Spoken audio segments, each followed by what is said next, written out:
हाँ जी, अस्सलाम वालेकुम जी। की हाल है सारे दोस्तों का? उम्मीद करता वा ठीक हो। ते साढ़े कोल बारिश सारी रात दी लगी है। आवेंदे पे पानी खलोते ने सड़क उत्ते भी, अमाल दे थल्ले भी।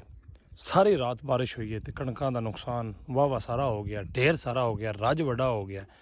कणकां रांदियां डिग डुग भी गई ने, लेकिन किसान नो एक कणी भी इस टाइम बर्दाश्त नहीं। अल्लाह सोने की मर्जी जो चाहता है वह बेहतर करता है, लेकिन किसान का कोई वस नहीं। लेकिन वो चाहता है कणी भी अज कल ना हो, क्योंकि मेरी फसल पकन का टाइम है। अगले दिन एक बंदा मेरे कोल सी, आंदा यार चौधरी जे सैलाब आ भी जाए तो की है जे। मैं आख्या क्यों की होया? आंदा यार चलो पानी बूहे अगों लग गया तो रुपया 1.5 लाख जड़ा नहीं वो मैं लभ गया। तो मैं कोई 2 महीनों का राशन भी लभ गया आ, तो 1.5 लाख रुपया भी लभ गया। तो निज़ाम बड़ा चलिया है। अजे वो असी खाते पीते वधे हाँ, तो अजे महीना साडा जड़ा नहीं होर लग जाना।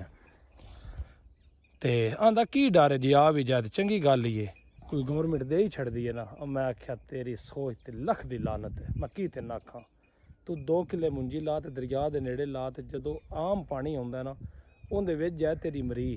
तो मुड़ तेरे तो मैं पूछां बै सैलाब आना चाहिए कि नहीं आना चाहिए, तेन पता लगे। तो मुड़ तू गौरमेंट अगे रो कि मेरे नाम इमदाद करन ते तेन 10,000 रुपया देन, तो तू आखे मैं मर गया। ठीक है, तू आखना मैं 10,000 की करना है, मेरा तो 10,000 लवाई पटाई भी नहीं बनती। बस वेख लो बंदियां दी आ सोच जे।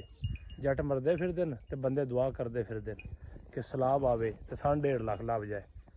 तेन जू लभ गया अल्लाह की तरफों फ्री लभ गया, गौरमेंट दे छड़िया। तो हुण तू दुआ वेख लै करन लगा, तो कई करते पे होने।